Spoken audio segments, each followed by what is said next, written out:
Magandang araw po sa inyong lahat at tayo po ay muling magtatalakay ng isa pang utos.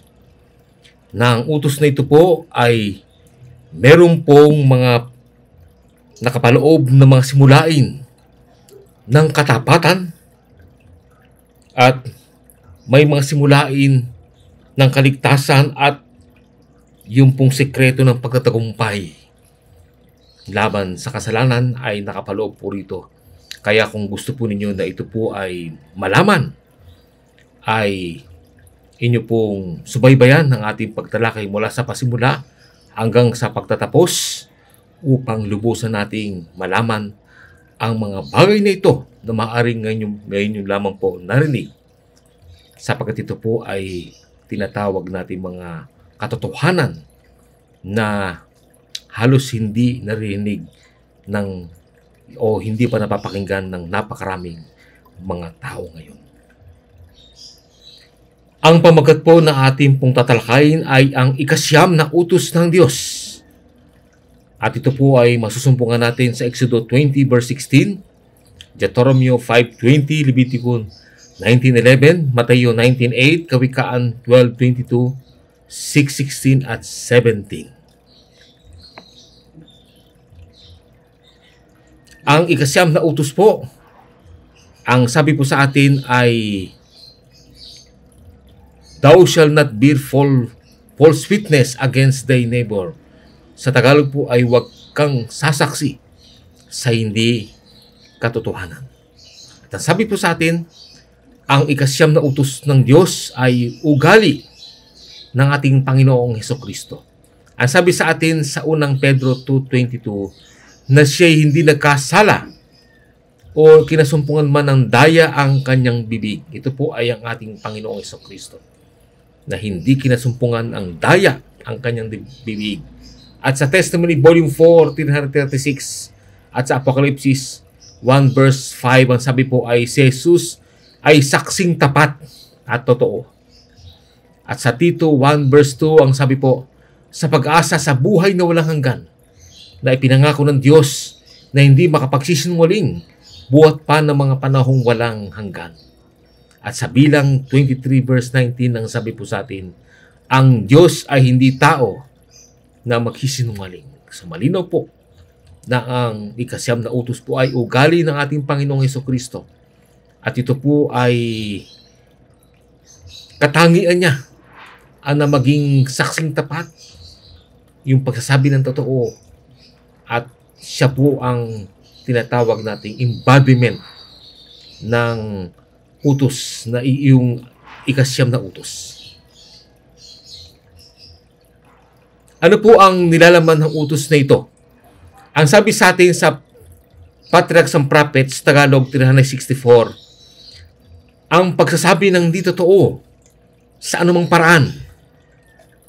Yan po isa. Ang bawat pagtatangka o layuning manlinlang ng ating kapwa ay kabilang dito. Sa pamamagitan ng pagsulyap ng mata, hudyat ng kamay, inihahayag ng katawan, ang kasinungalingan ay maaring masabi na kasing bisa ng salita. Ang lahat ng sinasadyang kalabisan, maging ang pagsasabi ng katotohanan sa paraang makapangliligaw, ay kasinungalingan. Kabilang sa utos na ito ang pagbabawal sa bawat gawang makasisira sa dangal ng kapwa sa pamamagitan ng paghahayag ng di totoo o pagmumungkay ng masama, sa pamamagitan ng paninira o pagsasalaysay ng kasinungalingan, maging ang sinasadyang di pagsasabi ng katotohanan, na sa pamamagitan noon ang iba ang masasaktan, ay paglabag sa ikasyam na utos. So ipinakita po sa atin dito ng lingkod ng Panginoon na si Ellen G. White ang iba't ibang mga nilalaman ng ikasyam na utos na ito. Una po ay yung tinatawag nating kabulaanan. Ang sabi sa Colossus 3 verse 9, huwag kayong mga bubulaan sa isa't isa. Yung kabulaanan po ay sa English ay yung tinatawag nating falsehood. At sa Testimony Volume 4, 335, ang sabi po, ang kabulaanan ay tunay na binubuo ng layuning mandaya at maipapakita ito sa magitan ng tingin o salita. Maging ang mga katotohanan ay maring maiayos at sabihin na bumuo ng mga kabulaanan. Kaya pinagbabawal ng Panginoon po yung tinatawag na kabulaanan o yung falsehood. Pansinin po natin ito, na si Kristo ang ating huwaran. Ang tapat na saksi ay hindi magbubulaan, sabi sa Kawikaan 14 verse 5. Subalit lahat ng tao'y bulaan, awit 116 verse 11. At ang sabi sa Nahum 3 verse 1, sa aba ng mabaksik na bayan, siya'y puspus ng lubos ng kabulaanan. At babala po sa atin, ang sabi sa Testimony Volume 4, 355. Subalit ang ulat ng mga salita at mga gawa sa mga aklat ng langit ang magsasabi ng malungkot na istorya ng mga kabuluan ng binigkas at ginawa. Napakalino po. Ito po ay isang babala po sa ating lahat na yung mga ulat ng mga salita at mga gawa sa mga aklat ng langit ang magsasabi ng malungkot na istorya ng mga kabuluan ng binigkas at ginawa. Kasi po bawat salita po natin ay nakaulat po yan. Iniulat sa langit ang lahat nating binibigkas at mga sinasabi. Kaya isa pong babala po sa atin at ipinakita po sa atin ng ating Panginoong Hesukristo. Sabi sa Revelation 3:14, Jesus Christ is the Amen, the faithful and true witness. Ang pangalaw po ay yung tinatawag nating hindi pagtatapat. Sa English po ay dishonesty. Ang sabi sa Galatia 5:22, ang bunga ng Espiritu ay pagtatapat. At sa Testimony Volume 4, 311, kinukundina ng Biblia sa pinakamalakas na mga katawagan ang lahat ng kabulaanan, huwad na pakikitungo at hindi pagtatapat. Napakalino po na ang Bible po mismo ay kinukundina sa pinakamataas, pinakamalakas na mga katawagan ang lahat ng kabulaanan, huwad na pakikitungo at hindi pagtatapat. At sasabi sa Testimony Volume 4, 491, napipigati ang kanyang espiritu dahil sa pagmamataas, pagmamalabis, hindi pagtatapat, at panglalamang na pinaparaya ng ilan na nagpapanggap ng kabanalan. Lahat ng mga ito ay nagdadala ng pagsimakot ng Diyos sa kanyang bayan. So, sampo sumisimangot ang Diyos sa kanyang bayan at napipigati ang kanyang espiritu dahil sa ano po? Ang isa po rito ay yung hindi pagtatapat at panglalamang na pinaparaya ng ilan na nagpapanggap ng kabanalan. Lahat ng mga ito ay nagdadala ng pagsimangot ng Diyos sa kanyang bayan. Pansinin po natin ito. Ang sabi po sa Apocalypse 1 verse 5, si Kristo ay siyang saksing tapat. Si Kristo po ang ating pinakahuwaran sa pagtatapat o yung tinatawag nating honesty. At sa Bible Commentary Volume 3, 1159, kapag binubuo na ng Diyos ang kanyang hiyas, ang totoo, prangka, ang tapat, ang magiging kanyang mga pinili, kanyang mga kayamanan. Kaya yung po mga lingkod ng Diyos, yung kanyang hiyas, yung kanyang mga anak dito sa lupa. Ang sabi po doon ay ito ang katangian ng mga ito ay totoo, prangka, tapat. Yan po ang magiging kanyang mga pinili, ang kanyang mga kayamanan. Kaya sabi po sa larawan ay Christ is the perfect model of honesty. Si Kristo po ba ang bukal ng pagiging matapat at prangka? At ang sabi po rito ay siya po ang nagkakaloob nito. Ang sabi sa Bible Commentary Volume 3, 1159, ang pagkamatapat at pagiging prangka ay dapat irugin ng lahat ng nag-aangking mga tagasunod ni Kristo. Ang Diyos at ang tama ay dapat na maging moto, makitungo ng tapat at matuwid sa kasalukuyang sanlibutan ito. Malino po na ang pagkamatapat at pagiging prangka ay dapat irugin ng lahat na nag-aangking mga tagasunod ni Kristo. At ang sabi po, ang Diyos at ang tama ay dapat na maging totoo, maging moto, makitungo ng tapat, at matuwid sa kasalukuyang sanlibutan ito. Napakalino po yan. At alalahanin natin ng honesty is Christ's trait. He is the source of honesty and truthfulness. Narito po ang kalulus-lulus na tanawin na ipinakita po sa pangitain sa lingkod ng Diyos na si Ellen G. White. Ang sabi po sa Testimony Volume 4, 310, ang di pagtatapat ay isinasagawa sa lahat ng ating mga hanay. At ito ang dahilan ng pagiging manahininga sa bahagi ng marami na nagpapanggap na naniniwala sa katotohanan. Hindi sila nakaugnay kay Kristo at dinadaya nila ang kanilang mga sarili.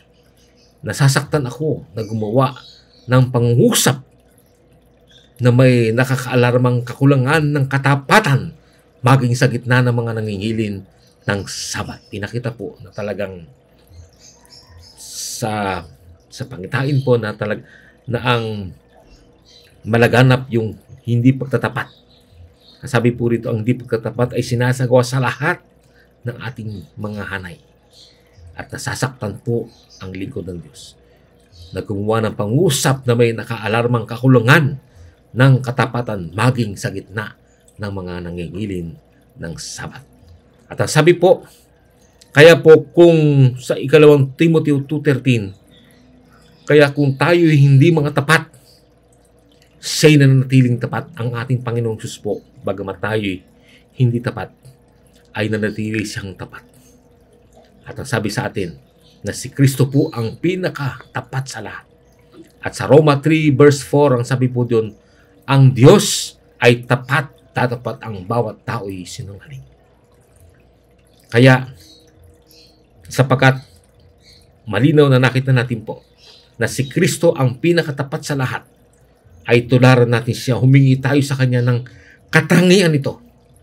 At siya ang bukal ng katapatan. Para maging tapat po tayo, ang katangian ito ay nanggagaling sa ating Panginoong Diyos. At kailangan natin humingi sa Kanya. At pagkakalooban niya tayo ng katangian ito. Sa Kanya po siya po ang pinagmumulan o yung tinatawag nating source o bukal ng katapatan. Ang ikatlo po ay yung tinatawag nating pagsisinungaling sa pangangalakal. Ang sabi sa Testimony Volume 4, 335, ang mga kasinungalingan para makinabang ang sarili ay binibigkas sa pagbibili at pagtitinda ng mga paninda, baka o anumang uri ng pangangalakal. Sabihin, ang pagsisinungaling po sa pangangalakal ay laganap sa tinatawag nating mga pagtitinda at malino po sinasabi rito sa testimony na ang kasinungalingan para makinabang ang sarili. Yun po ang layunin ng tinatawag na pagsisinungaling sa pangangalakal. Kaya po ang Panginoong Hesus po ay nasusuklam sa iba't ibang uri ng pandaraya sa pagtitinda at pagbibili, sapagkat siya ang katotohanan, sabi sa 1:14 verse 6. At ang sabi sa Kawikaan 20 verse 23, mga iba't ibang panimbang ay karumal-dumal sa Panginoon, at ang sinungaling na timbangan ay hindi mabuti. Kaya po kung ang ating timbangan ay hindi tama po at ito po ay kasuklam-suklam, sabi po doon, karumal-dumal sa Panginoon. Kaya dito po sa larawan, ang sabi po ay Christ hates business fraud. Kinasusuklaman ni Kristo ang mga pandaraya sa pagninegosyo. Ang sabi sa Testimony Volume 4, 310, ang marayang timbangan kung saan ang marami ay naghahangad na isulong ang kanilang mga pakinabang sa sanlibutan ay kasuklam-suklam sa paningin ng Diyos. So kasuklam-suklam pala yung tinatawag na marayang timbangan na makikita mo natin sa marami sa mga palengke at iba't ibang mga lugar ng pagninegosyo ay talamak ang mga pandaraya na ginagawa, na ito po ay kasuklam-suklam sa paningin ng ating Panginoon. At ang ikaapat po ay mga pagsisinungaling ng kahambugan. Ang sabi sa Testimony Volume 4, 335, ang mga kasinungalingan para magmalaki ay binibigkas ng mga tao na umiibig na ipakita ang anumang hindi naman sila. So yung palang pagsisinungaling ng kahambugan ay yun po ay pagsisinungaling din. Ang sabi sa Kawikaan 14 verse 3, ang bibig ng mangmang ay may tungkod ng kapalaluan, ngunit ang mga labi ng pantas ay mga iingat na mga yaon. Napakalinaw po. At sa Kawikaan 27 verse 2, ang sabi po doon, purihin ka ng ibang tao at wag ng iyong sariling bibig ng iba at wag ng iyong sariling mga labi.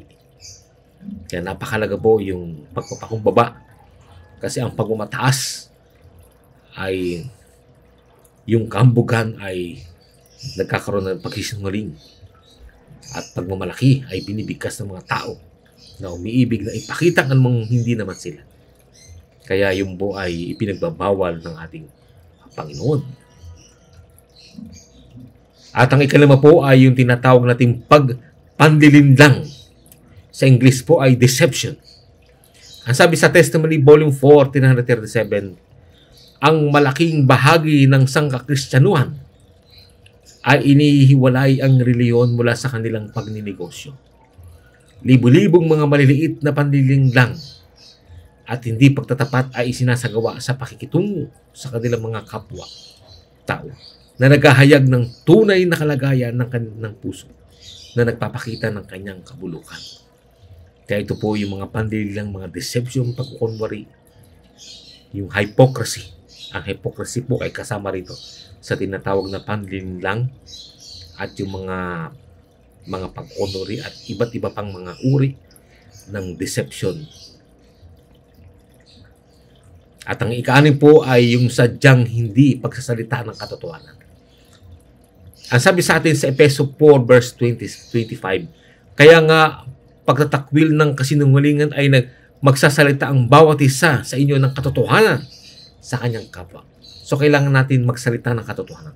Kapag hindi natin sinasabi yung katotohanan, yan po ay pagkakasalan ng pagsisinungaling. Yung sadyang hindi pagkasalita ng katotohanan. At ang sabi sa Efeso 4 verse 15, kundi sa pagkasalita ng katotohanan na may pag-ibig. So kailangan naman ay dapat sabihin natin yung katotohanan, subalit haluan natin ito ng pag-ibig. Ang sabi sa Efeso 4 verse 15. Pagkasalita ng katotohanan na may pag-ibig, napaka-importante po yan. At number 7 po ay mga white lies o katiting na mga kasinungalingan.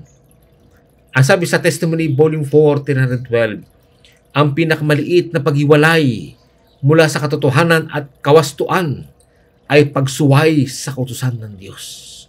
Kahit yung mga maliliit na mga kasinungalingan, yung tinatawag nila mga white lies, ito po ay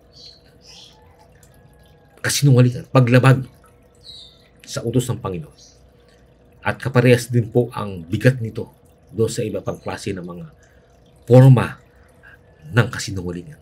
Kaya ipinagbabawal ng ating Panginoon ang mga tinatawag ng mga common white lies, mga kasinungalingan na binibigkas ng mga tao. At ang ikawalo po ay yung tinatawag na polite lying. Sa Tagalog po ay pagsisinungaling para lang hindi masaktan ang damdamin ng iba. Ang tawag po ay polite lying. Ang sabi sa atin sa The Law of Lie, page 119 to 120 by E.J. Wagner, custom lies at the foundation of a large amount of violation of the commandments. The 9, no less than the others, what everybody does is supposed to be justifiable. The custom of the people is responsible for a great deal of what is known as polite lying. God forbid that any of us should be any less courteous than we are. We certainly do not need to cultivate rudeness, but there is a false standard of politeness, and it is the one too often followed. The sort of politeness that depends upon falsehood is evidently not true courtesy, For no lie is of the truth. 1 John 2:21. Napakalino po na yung tinatawag na polite lying ay halos kaugalian na, nakasalalay po ito sa parang sa naging ugali na napakaraming mga tao, yung tinatawag nating polite lying. Yung pagsisinungaling para hindi lang makasaktan ang damdamin ng iba.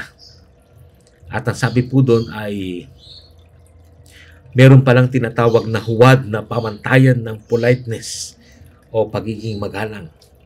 And it is one of two open palad. Sabi po rito, the sort of politeness that depends upon falsehood is evidently not true courtesy. Ang isang uri ng paggalang na nakadepende sa kasinungalingan ay malinaw na hindi tunay na paggalang. Sapagkat ito po ay nakadepende sa kasinungalingan. Yan po, kaya pinagbabawal ng Panginoon po yan. At ang sabi pa po sa atin tungkol sa polite lying sa The Law of Life, page 220 by E.J. Wagner. Therefore, we know that the most perfect courtesy is compatible with perfect truthfulness and cannot exist without it. Laziness and cowardice are at the bottom of a great deal of this polite lying. It comes so easy for even Christians themselves to follow the universal customs of saying things to please people and lightly to make promises that they do not expect ever to perform. Kaya po, yung polite lying po ay pinagbabawal ng ating Panginoon. Na halos ito po ay, sabi po doon, ito ay kaugalian na napakaraming mga tao.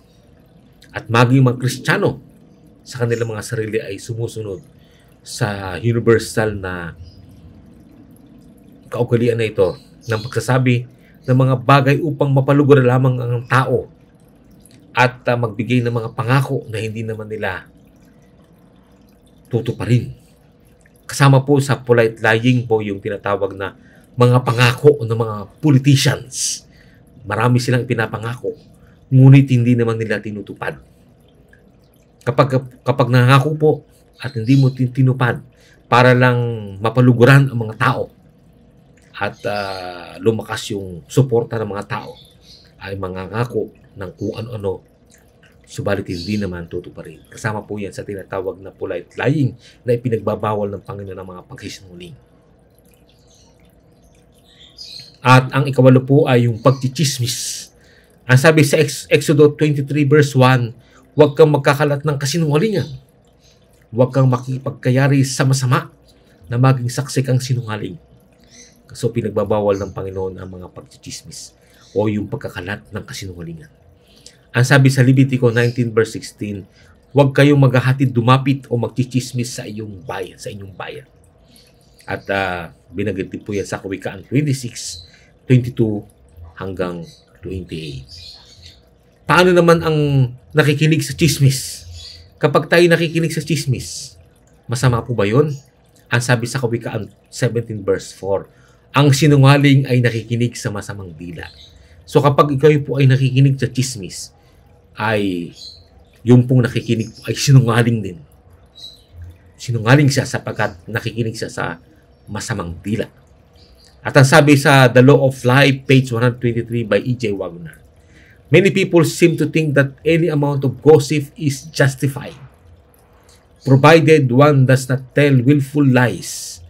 But the Bible says that one who shall abide in the holy hill of the Lord is he who backbites not with his tongue, nor does evil in his neighbor, nor takes up a reproach against his neighbor.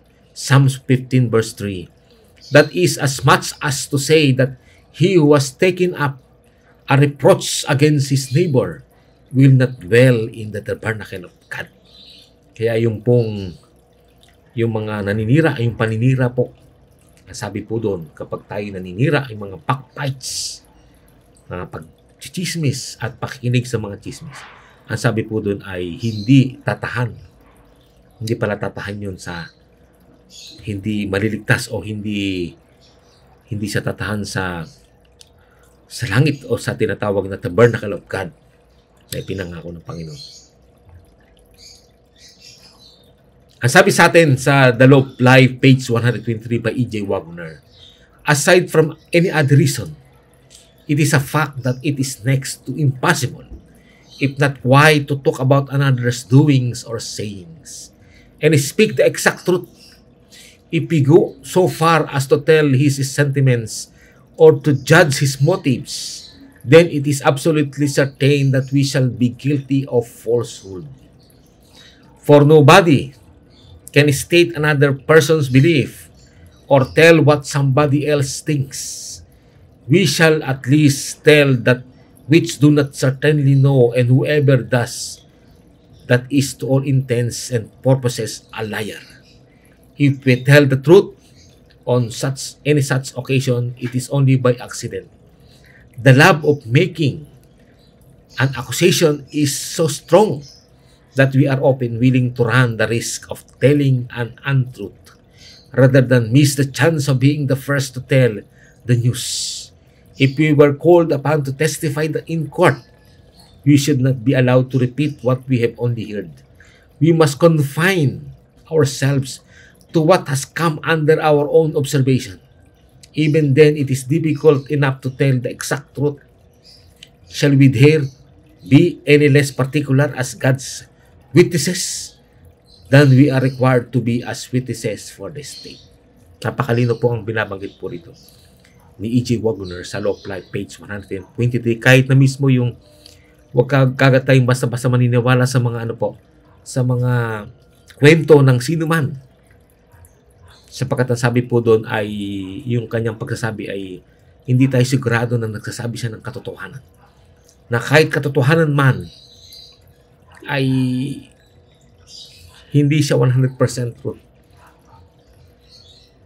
Kaya po, pinagbabawal ng Panginoon ang pakikinig din. Pakikinig sa mga ganitong istorya.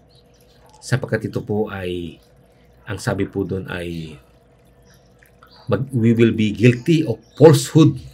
Tayo po ay nagkakasala ng falsehood o ng kasinungalingan at pandaraya. At ang ikasampu ay yung tinatawag na paninirang puri. Ang sabi sa awit 15 verse 3, Panginoon, sinong makapanunuluyan sa iyong tabernakulo? Sinong tatahan sa iyong banal na bundok? Ang sabi po ay siyang hindi naninirang puri ng kanyang dila. Napaka-importante po yung na hindi tayo naninira. Hindi natin sinasaraan ang sino man. Kasama na po rito yung mga fake news, yung mga false accusation, defamation, yung mga libel, slander, deceit, misleading, at iba't ibang uri pa. Iba't ibang uri ng tinatawag na paninirang puri ay pinagbabawal ng Panginoon at kasuklam-suklam sa paningin ng Panginoon. Ang ikasampu po ay yung tinatawag naman na pambobola.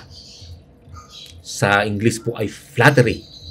Ang sabi sa Kawikaan 26 verse 28, ang sinungaling na dila ay nagtatanim sa mga sinaktan niya, at ang bibig ng kunwang mapagpuri ay gumagawa ng kapahamakan. Yung pong bibig ng kunwang mapagpuri, ito po yung flattery, ay gumagawa ng kapahamakan. Delikado po yun.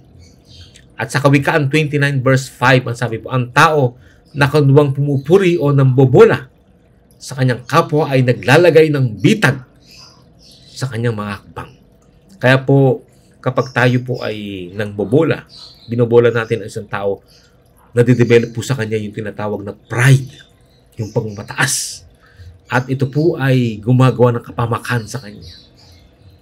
Kaya pinagbabawal ng Panginoon po yung mga pambobola.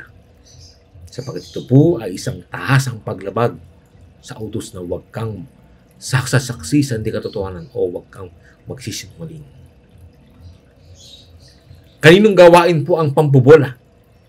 Ang sabi sa Christ Object Lesson 162, gawain ni Satanas ang mambola. Pinakikitungan niya ang pambobola at gayon din ang pag-akusa at paghatol. Kaya nga hinahangad niya na wasakin ang kaluluwa. Yung nagbibigay ng papuri sa tao ay ginagamit ni Satanas bilang kanyang ahente. Yun po. Kaya kapag kayo po ay nagbobola, ay ginagamit pa rin ni Satanas bilang kanyang ahente. Kaya ang mga manggagawa para kay Kristo ay direkta ang bawat salita ng papuri na hiwalay mula sa kanilang mga sarili. Hayaan na matakpan ang sarili. Si Kristo lamang ang mataas. Bawat mata ay tuon at papuri mula sa bawat puso ay ipailang lang. So ang karapat-dapat lamang na purihin, karapat-dapat lang na luwalhatiin ay walang iba kundi ang ating Panginoong Jesucristo. Ang sabi po doon, si Kristo lamang ang mataas.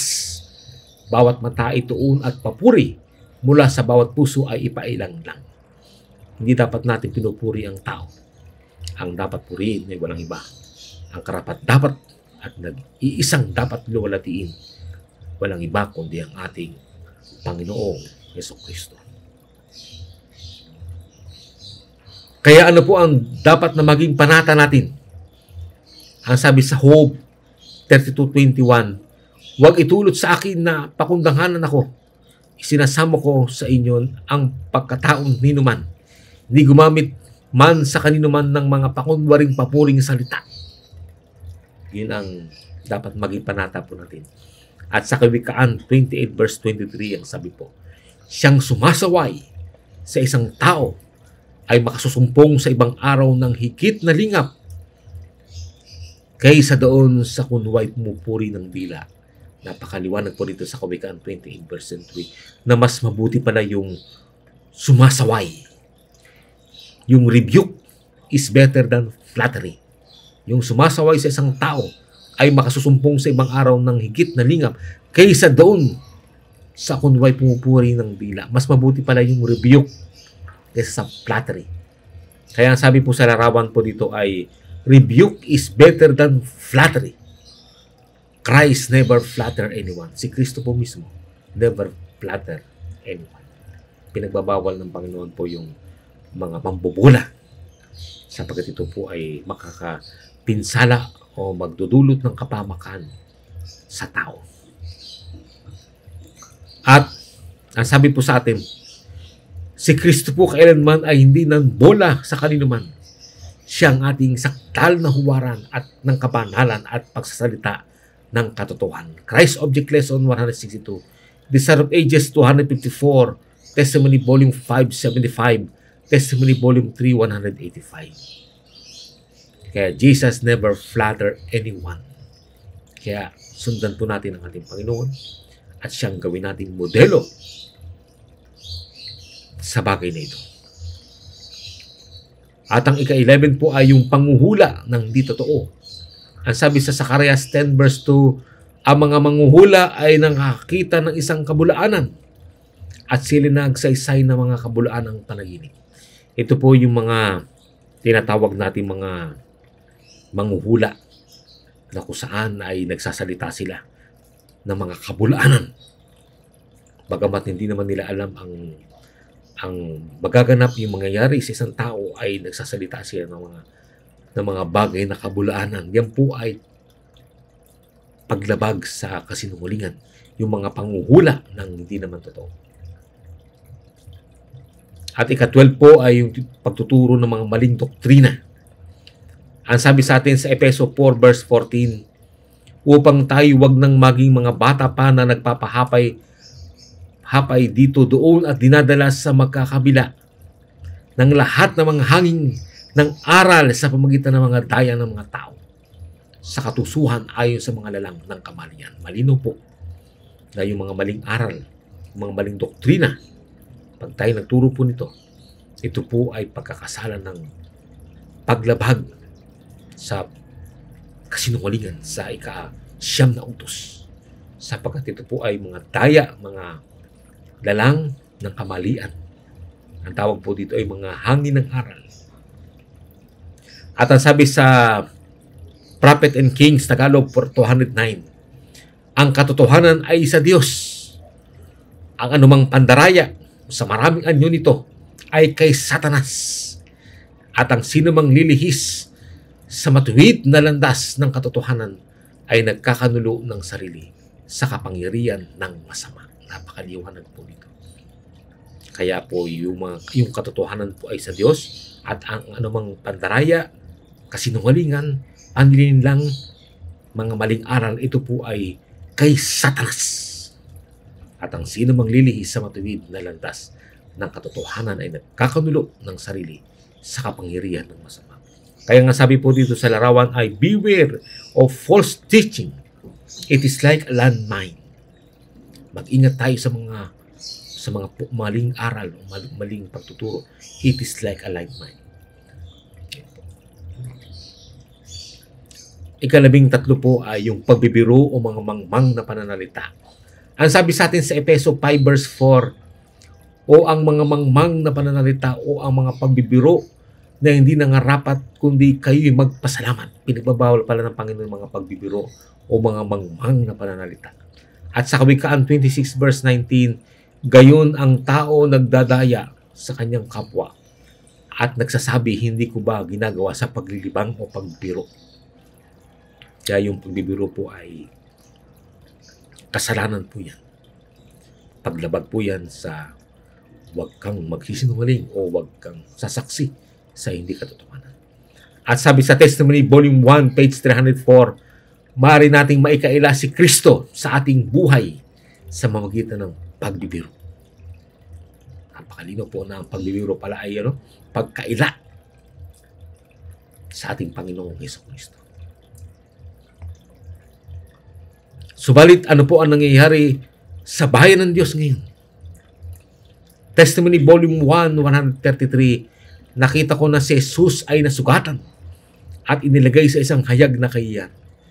Yung mga nagpapanggap na naniniwala sa mensahe ng ikatlong anghel ay madalas na sinusugatan ang gawain ng Diyos dahil sa kagaspangan, pagbibiro, at tawanan. Ipinakita sa akin na ang kasamaang ito ay sa lahat ng ating hanay. So, ibig sabihin, pinakita po rin sa pangitain sa lingkod ng Panginoon na si Ellen G. White na ang kasalanan pala ng kagaspangan, pagbibiro at tawanan ay ipinakita sa kanya na nasa hanay ng lahat, nasa lahat ng ating hanay. Sabihin, halos walang exemption po rito sa kasalanan po ng kagaspangan, pagbibiro at tawanan. Subalit, ating pong pasin po, ang sabi sa Testimony Volume 6, 174, hindi nagbiro kailan naman si Kristo ang ating sakdal na huwaran. Ang buhay po niya ay pinakita po niya. Hindi man lamang siya nakitaan ng kahit isang pagkakataon na siya po ay nagbiro o nagkaroon ng kagaspangan at tawanan. Yung tawanan po na magaspang na tawanan ang tinutukoy po ito. At ang ika-14 po yung pagdaragdag sa salita ng Diyos. Sabi po sa Kawikaan 35:6, bawat salita ng Diyos ay subok.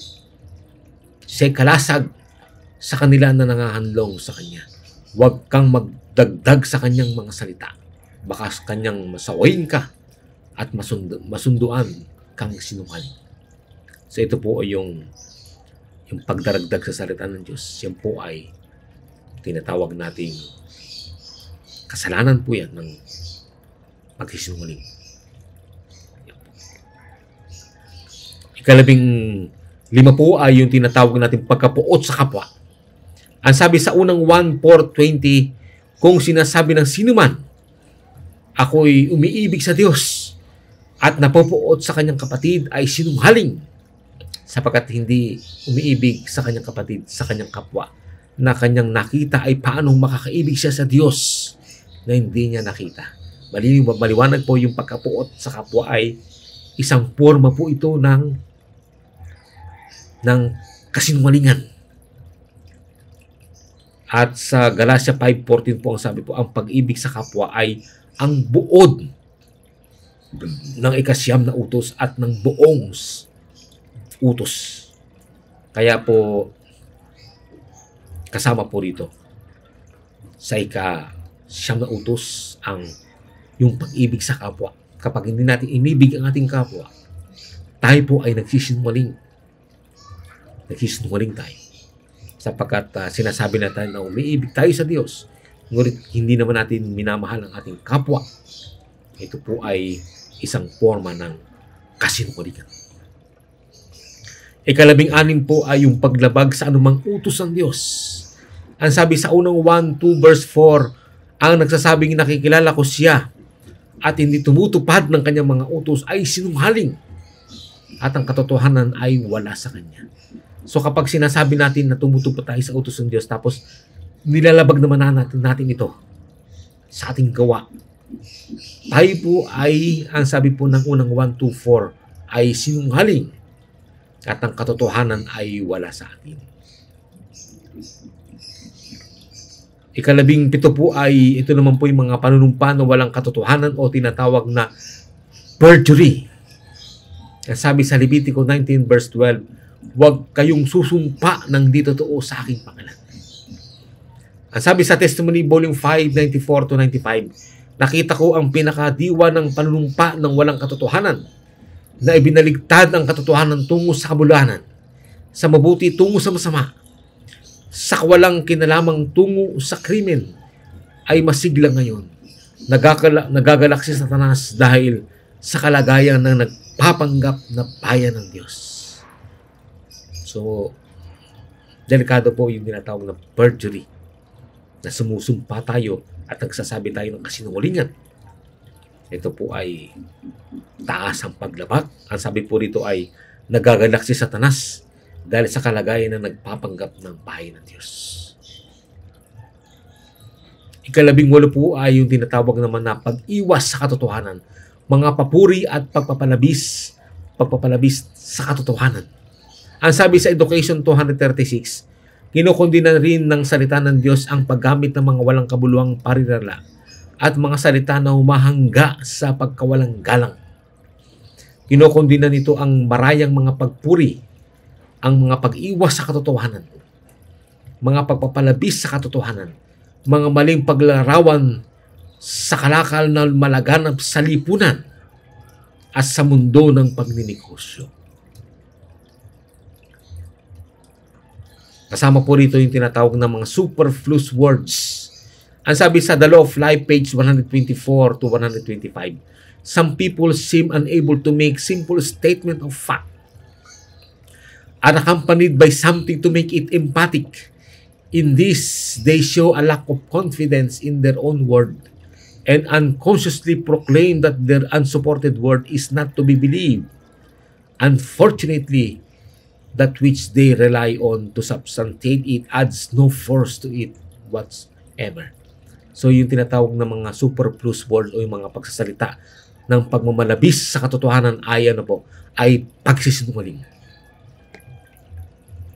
Ang sabi po sa atin sa The Law of Life, page 125, by E.G. Wagner, anything more than the simplest statement of fact is of evil.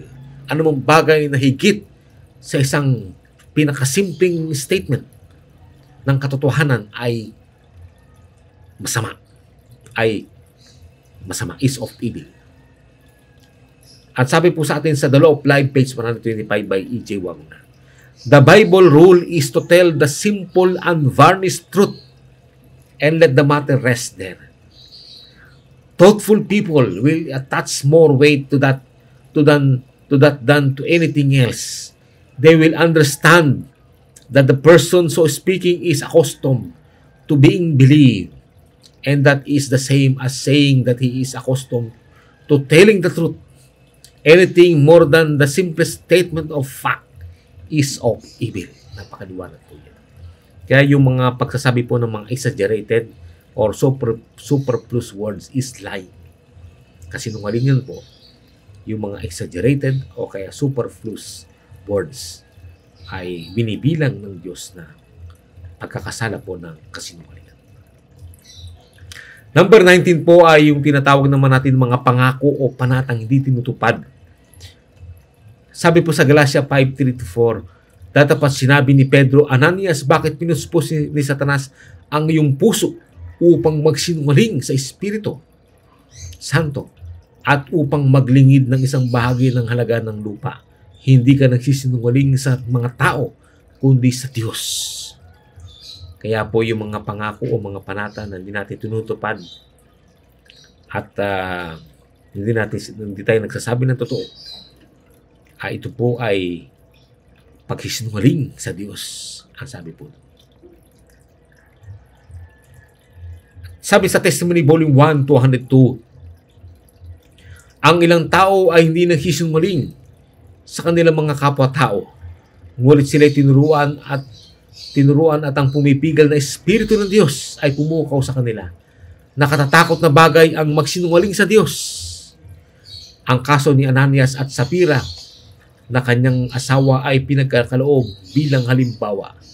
Ang bagay ay dinadala mula sa tao tungo sa Diyos upang ang sinuman na magsinungaling ay hindi sa tao, kundi sa dakilang Diyos na bumabasa ng puso at nakakaalam ng eksaktong katotohanan sa bawat kaso.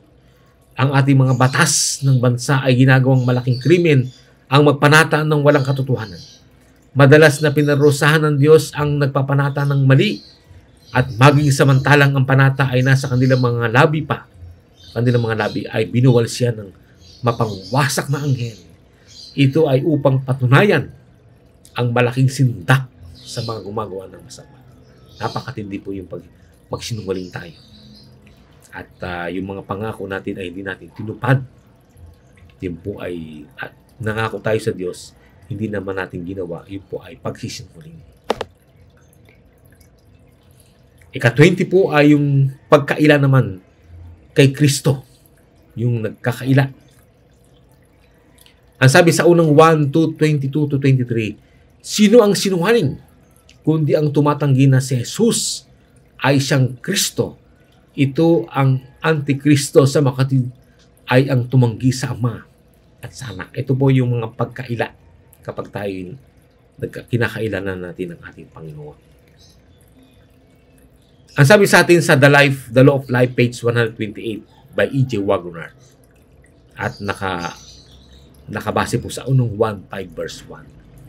Ang sabi po doon in 1 John chapter 2, we have the whole case summed up in a single question. Who is a liar? Sabi po doon. But he that denies Jesus is the Christ. 1 John 2:20. The one who denies that Jesus is the Christ is a liar. And according to this question, nobody else is a liar. Now we have traced falsehood to its lair, and we can identify it in its very beginning. If a man has not denied that Jesus is the Christ, he is not a liar. But if he has denied this truth, he is a liar, true, though he never speaks. If you wish to stop lying, you must go to the root of the matter. You may tear off a limb here and pluck out an evil habit there. But until Jesus is fully recognized and acknowledged as the Christ of God, the lying disposition exists. Napakalino po na kapag ang ating Panginoong Hesus po ay hindi natin lubusang kinikilala bilang Kristo ng Diyos, ang kasinungalingan po ay mananatili.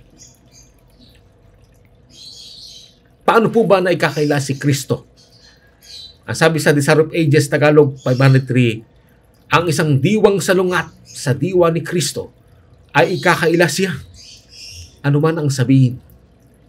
Maaaring ikaila ng mga tao si Kristo sa pamagitan ng pagsasalita ng masama. Yan ay isa sa mga paraan ng pagkakaila po. Pagsasalita ng masama. Mga pagsasabi ng kamangmangan. Isa-isa rin po yan.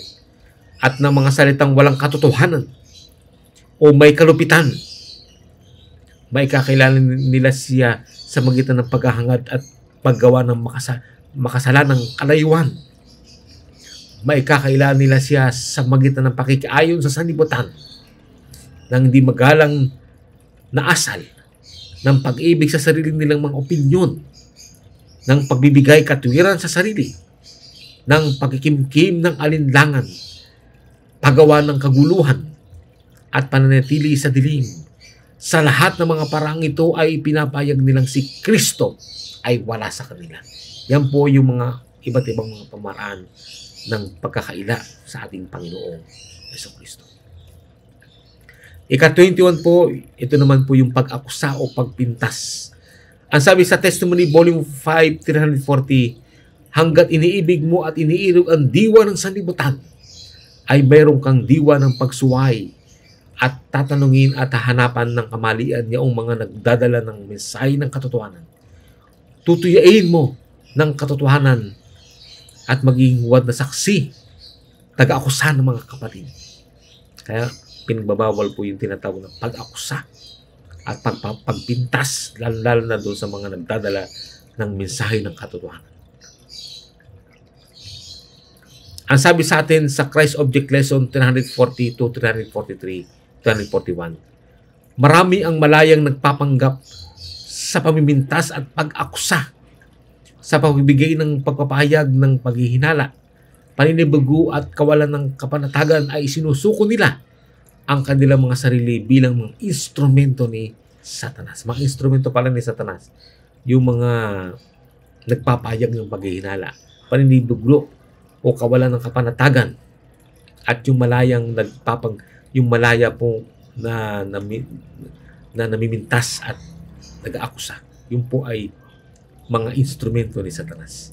At ang sabi sa atin ay si Kristo kailanman ay hindi nag-akusa at namintas.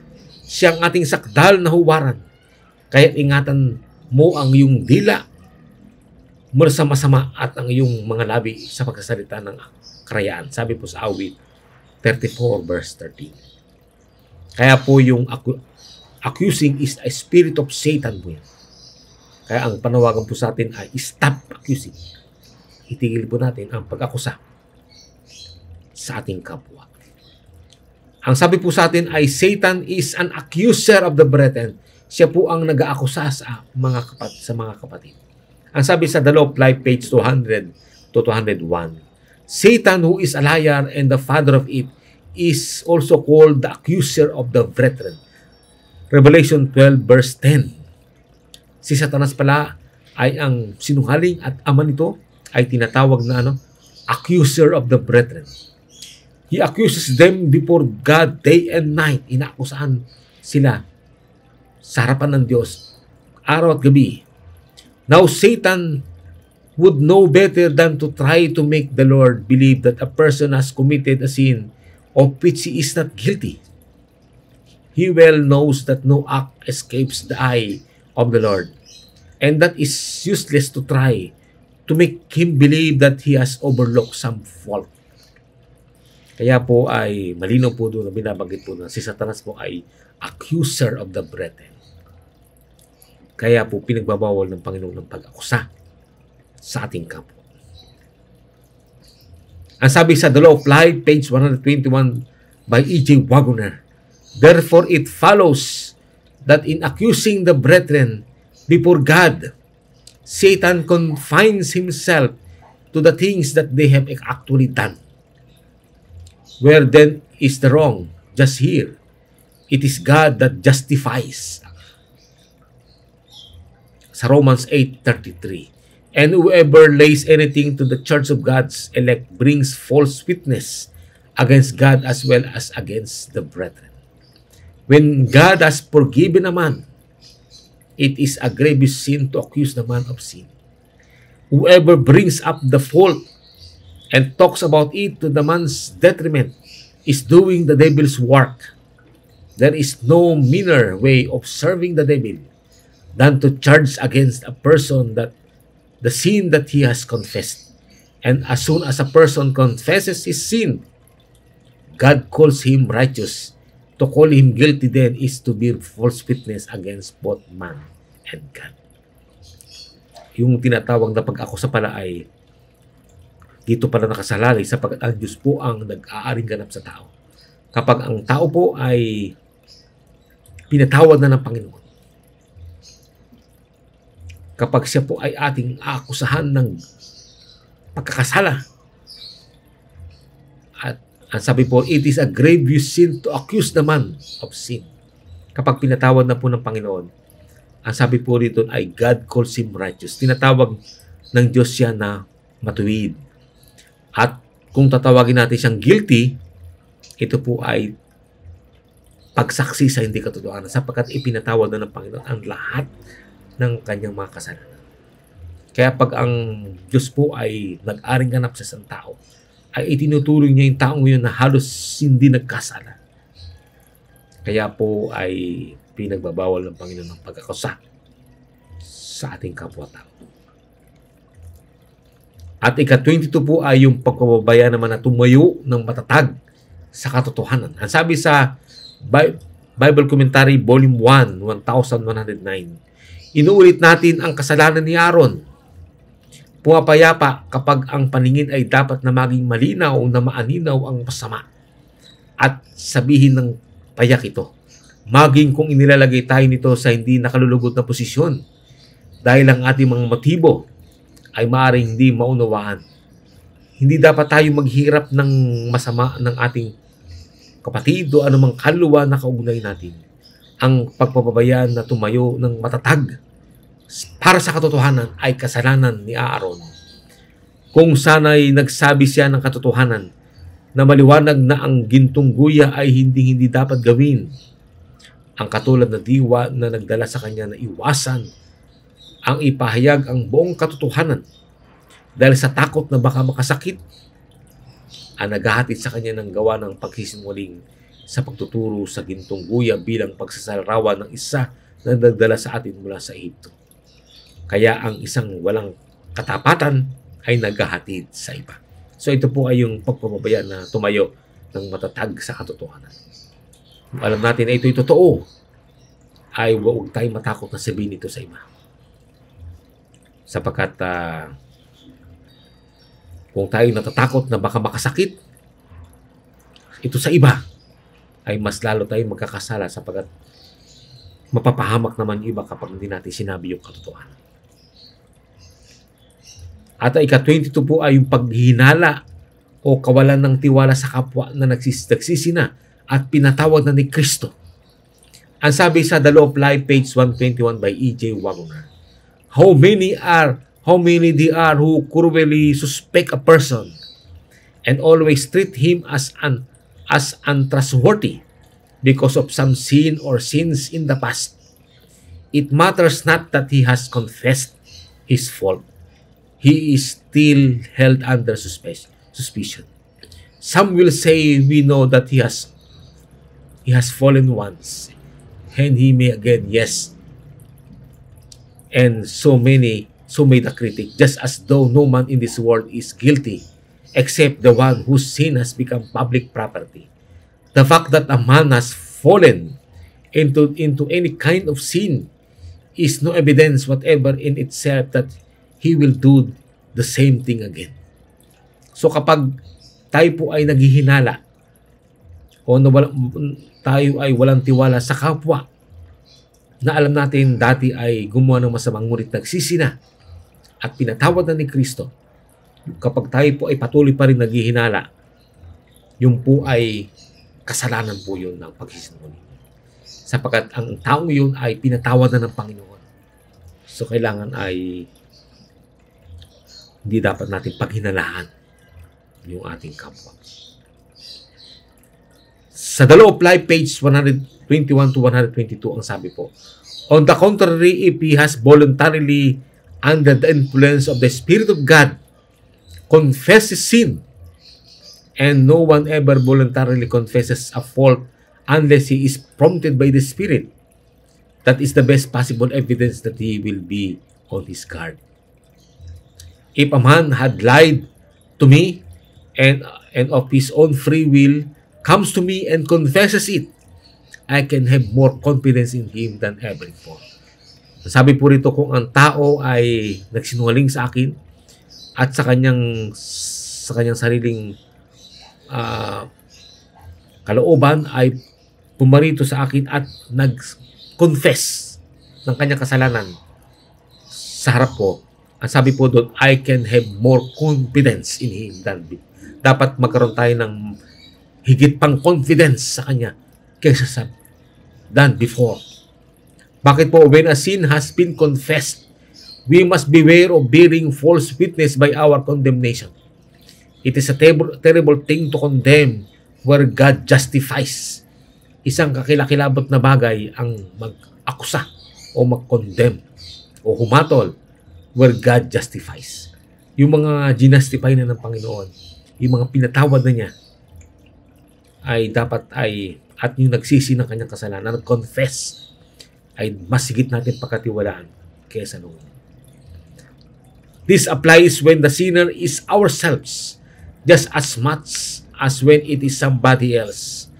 When we have confessed our sin to the Lord, He has forgiven it, and we have no right to go on condemning ourselves. Katulad din natin, kapag tayo ay nag-confess na sa ating Panginoon, nagsisi tayo at tayo ay nagpahayag na ating mga kasalanan sa harap ng Panginoon, tayo po ay patatawarin ng Panginoon at ang sabi po rito ay wala na tayong karapatan upang i-condemn ang ating mga sarili. We are not our own, sabi po dito. We belong to the Lord, and leaving ourselves out of the question, we must not dare think that He has not forgiven when He says that He has. And how many there are who would place the most implicit trust in the word of the neighbor, but do not regard it as a sin to contradict the word of God, thus charging him falsely. Napakaliwanag po na binabanggit po rito. At ang ika-23 po ay yung maling pagkahatol naman. Ang sabi sa atin sa Mateo 7 verse 1, Lucas 6:37, huwag kayong magsihatol upang huwag kayong hatulan. Yan ang sabi po doon. Sa Juan 7:24, ang sabi po, huwag kayong magsihatol ayon sa anyo, kundi magsihatol kayo ng matuwid na paghatol. Ang pinakahalimbawa po dyan ng matuwid na paghatol ay katulad ng ginawa ng ating Panginoong Hesus nang iharap sa kanya si Maria Magdalena, ay salip na i-condemn yung tao po, ay salip na i-condemn, ay tinulungan po niya at binigyan niya ng pagkakataon para magbago, at sinabihan niya yung mga nag-aakusa sa kanya na kung ang sino man sa inyo ang hindi nagkasala, ang siyang unang bumangon. Ipinapakita po rito na ipinagbabawal ng Panginoon ang mag-condemn, ang umatol sa kanyang kapwa, katulad ng ginawa ng ating Panginoon. Sa Mateos, ito po ang sabi po sa atin sa Desire of Ages, Tagalog 434, sabi po, huwag kayong magsihatol upang huwag kayong hatulan. Nakasulat po yun sa Mateo 7 verse 1. Huwag ninyong isiping kayo higit na mabuti kaysa ibang mga tao, at ilalagay ninyo ang inyong sarili na tagahatol sa kanila. Yamang hindi kayo nakakasaliksik ng adikain ng kalooban. Wala nga kayong kakayahan upang hatulan ang iba. Sa paghatol ninyo sa kanya ay nagagawa din kayo ng hatol sa inyong sarili, sapagkat pinakikilala ninyo na kayo ay kasabwat ni Satanas na tagasumbong sa mga kapatid. Kaya po ay ipinagbabawal ng Panginoon ang nahatulan natin ang ating kapwa.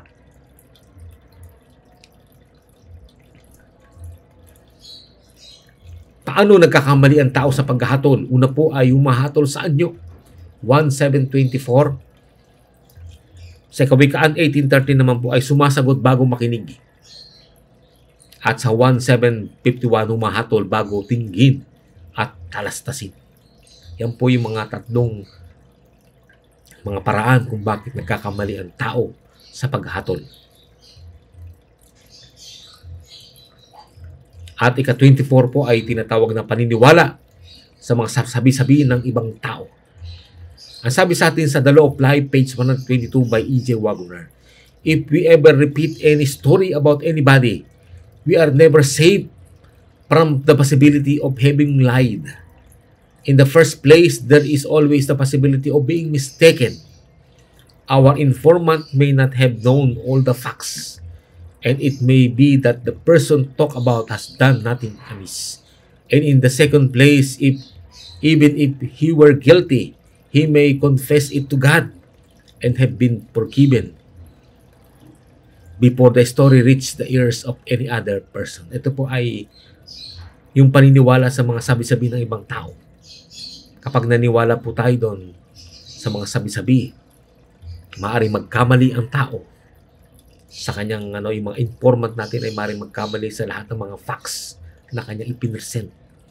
At kahit naman totoo yung kanyang sinabi, ay hindi natin sigurado kung nagbago na yung tao. Sapagkat maaring siya ay nagkumpisal na sa Diyos at ipinatawad na ng Panginoon ang kanyang mga kasalanan. Kaya wala tayong karapatan na hatulan ang sinuman. Ang Diyos lamang, ang Panginoong Diyos lamang ang may karapatan na humatol sa bawat tao. Ang isa pa po ay yung tinatawag na taking the risk of lying. Ang sabi sa The Law of Life, page 122 by E.J. Wagoner, we may say that we certainly would not repeat anything against a person if we knew that the person had repented. But as long as we do not know that he has not, we are assuming all the risk of lying, both against God and man, when we take up a reproach against our neighbor. Na kahit na totoo, ay hindi pwede natin sabihin nyo kasi baka nagsisi na yung tao. Kaya merong tinatawag na taking the risk of lying. May possibility na may pangalid na tayo magsinungaling kasi baka nagbago na yung tao. Ayun po. At sinabi natin yung kanyang ginawa, nagsisi na pala yun. Ay sapagkat ang tao po pag nagsisi na, pinapatawad na ng Panginoon ang kanyang lahat ng kasalanan at itinuturing na siya na parang hindi siya nagkasala. Yun po yung paraan ng pagpapatawad na ginagawa ng ating Panginoon. Ang sabi sa Kawikaan 12:22, ang sabi po dun, mga sinungaling na labi ay kasuklam-suklam sa Panginoon. Kasuklam-suklam pala sa Panginoon ang mga ang mga sinungaling na labi. At ang sabi sa Kawikaan 6:17, may 6 na bagay na ipinagtatanim o kinakasuklaman ng Panginoon. O 7 na mga kasuklam-suklam sa kanyang mga palalong mata, sinungaling na dila. Kasama po doon sa kasuklam-suklam sa paningin ng Panginoon, yung pong sinungaling na dila. Kaya nga, the Lord hates lies. Kinakasuklaman ng Panginoon ang pagsisinungaling. At ang sabi sa atin sa awit 122:2 at saka 3, ito'y dapat ang ating panalangin, iligtas mo aking kaluluwa, O Panginoon, sa mga sinungaling na labi at mula sa mandarayang dila. Yan ang nais ng Panginoon na dapat natin panalangin. At sa awit 31 verse 18, ang sabi po doon ay matahimik nawa ang mga sinungaling na labi na nagsasalita laban sa matuwid na kalusuan. Kaya po, makikita po natin sa larawan na lahat ng ating makasalanan ay kinuha niya. Yung mga kasamaan po natin ay kanyang dinala para na mabigyan tayo ng opportunity na magkaroon tayo ng muling pagkakataon na maligtas at magkaroon ng buhay na walang hanggan. Ang sabi po rito, kay Kristo lamang na maiiwasan natin ang pagsisinungaling. Si Kristo ang pinagmumulan ng pagsasabi ng katotohanan. Ano po ang tunay na kalagayan natin sa ngayon? Ang sabi sa Jeremias 6:13, bawat isa ay gumagawang may kasinungalingan. At sa Roma 3 verse 4, ang bawat tao ay sinungaling. At yan po ang pagkakalarawan ng banal na kasulatan sa kalatunay na kalagayan ng mga tao sa ating kapanahunan. Maging siya man ay criminal, atheist, Christian, minister, ang sabi po doon, all have sinned. Nobody is good. Walang sino man ang mabuti. Lahat ng tao, ano man ang kanyang profesyon, ano man ang kanyang kalagayan sa buhay, ang sabi po doon ay sila po ay guilty ng pagsisinungaling. At ano po ang magiging parusa sa mga sinungaling kung hindi magsisisi at magbabago? Ang sabi sa atin sa Kawikaan 19 verse 5, ang sinungaling na saksi ay walang pagsalang parurusan at ang nagsasalita ng mga kasinungalingan ay hindi makatataan. At ang sabi sa Apocalypse 22 verse 9 to 10, na nga sa labas ang mga aso at ang mga manggagaway at ang mga mapakiapid at ang bawat nag-iibig at gumagawa ng kasinungalingan. So yung mga gumagawa ng kasinungalingan, sabi po doon, ay nasa labas na kung saan sila po ay matutupok ng tinatawag na dagat-dagatang apoy na may asupre. Malinaw po na kapag hindi tayo magbabago, ay mabubulid tayo sa dagat-dagatang apoy na may asupre na inilaan ng Panginoon para doon sa mga patuloy pa rin sa pagkakasala at ayaw magbago. Ano po ang dapat kong gawin upang hindi makapagsinungaling? Nagbigay ang Panginoon sa atin ng mga paraan para hindi tayo makapagsinungaling at maalis sa atin ang kasinungalingan. Ang una po ay manalig sa Panginoong Hesus. Ang sabi sa atin sa Gawa 16:31, manampalataya ka sa Panginoong Hesus at maliligtas ka, ikaw at ang iyong sambahayan. Tanggapin natin ang ating Panginoong Hesus bilang ating Panginoong na tagapagligtas. Dakilang saserdote, manunubos at hari ng ating buhay. Sa magitan ng pagsampalataya sa ating Panginoong Hesus, magiging mananagumpay tayo laban sa kasalanan at magiging masunurin tayo sa lahat ng utos ng Diyos. Ang una po, dapat tayong manalig sa ating Panginoon. Siya po ang una na dapat naging sampalataya natin ang ating Panginoon. Ang ginawa niyang pagtubos sa krus ng Kalbaryo ay ating maging inspirasyon. Ng kanyang pagkapako sa krus ng Kalbaryo ay upang bigyan tayo ng pag-asa. Bigyan tayo ng mailigtas tayo.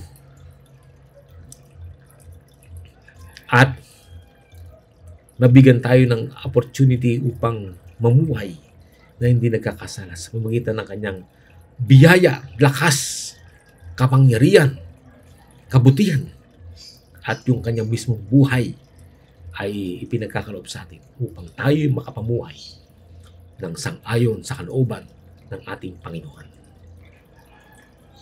At ang sabi po rito ay si Kristo lamang po ang tangi nating pag-asa ng kaligtasan.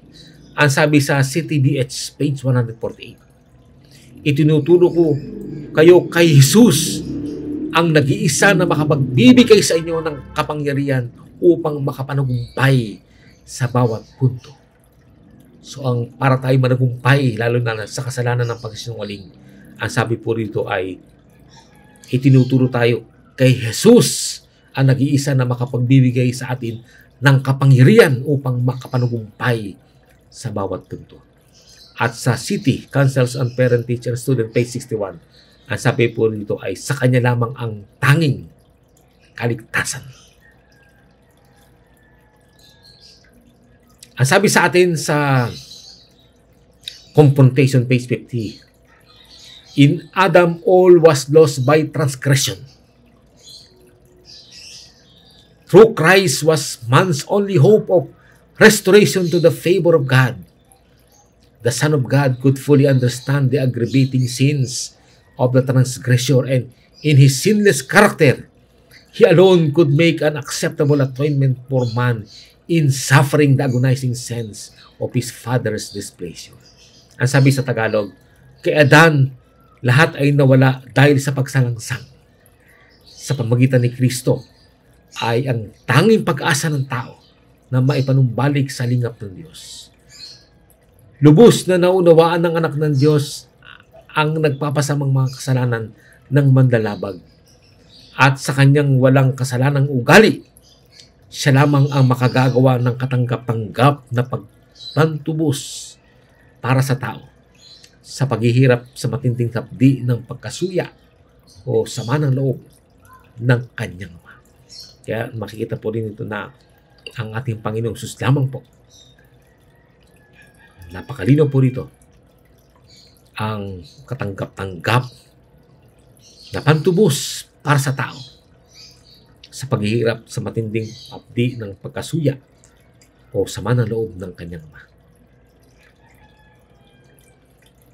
At sa Counsels on Hell, page 129, ang sabi po, the power of Christ alone can work the transformation in the heart and mind that all must experience who would partake with Him of the new life in the kingdom of God. Ang sabi po sa Tagalog, ang kapangyarihan lamang ni Kristo ang makapagbabago ng puso at isipan na dapat maranasan ng lahat na makakabahagi sa Kanya ng buong buhay, ng bagong buhay sa kaharian ng langit. Bisa po ng teksto pong ito na ang kapangyarihan lamang ni Kristo ang makapagbabago ng puso at isipan na dapat maranasan ng lahat na makakabahagi sa Kanya ng bagong buhay sa kaharian ng langit. Napakaganda po ito. Kaya po kung nais po ninyo na magkaroon ng transformation ng buhay, ang makagagawa lamang ito ay walang iba kundi ang ating Panginoong Hesus. Siya lamang po ang makapagbabago ng ating buhay, ng ating puso at isipan ay nakasalalay walang iba sa ating Panginoong Jesucristo. At ang ikalawa po ay ipagkaloob at isuko ang buong buhay kay Kristo. Napakalaga po na ating ipagkaloob. Una po ay sampalatayanan siya. Pangalawa po ay pagkaloob, isuko ang buong buhay kay Kristo. Ang sabi po sa The Law of Life, page 130 by E.J. Wagner. So the only way any man can keep the 9th commandment is to give himself wholly to the Lord, to be used by Him according to His good pleasure. Sa Tagalog po, ang tanging paraan upang ang tao ay masunod ang ikasyam na utos ay ang ipagkaloob ang kanyang sarili ng buo sa Panginoon upang gamitin niya ayon sa kanyang mabuting kaluguran. Napakahalaga po na ating isuko, ipagkaloob ang ating buong buhay sa ating Panginoon. At ito po ang dapat na maging kataga na dapat bigkasin natin kapag isinuko natin ang ating lahat sa Panginoon. Ang sabi sa Galatia 2:20, ako'y napako sa krus na kasama ni Kristo at hindi na ako ang nabubuhay kundi si Kristo ang nabubuhay sa akin.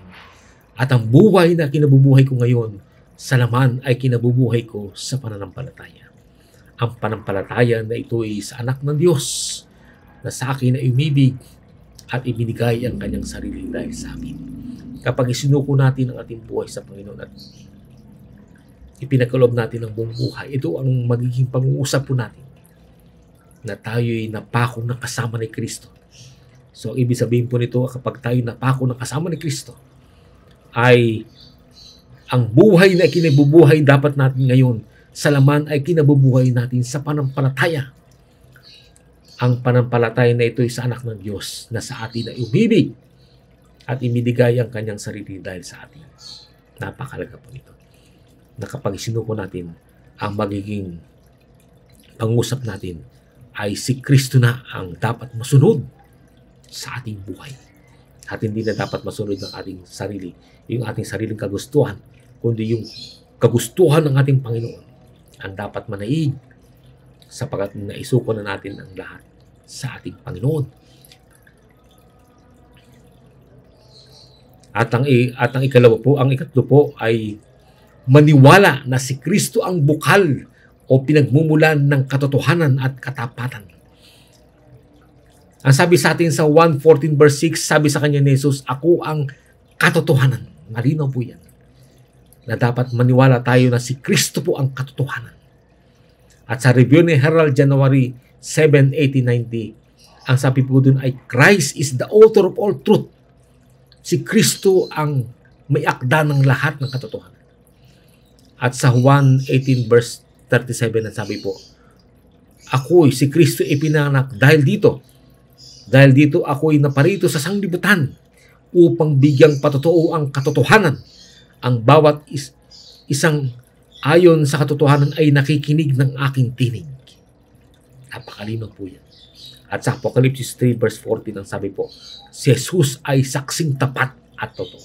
So dapat natin paniwalaan na si Kristo po ang bukal o ang pinagmumula ng katotohanan at katapatan.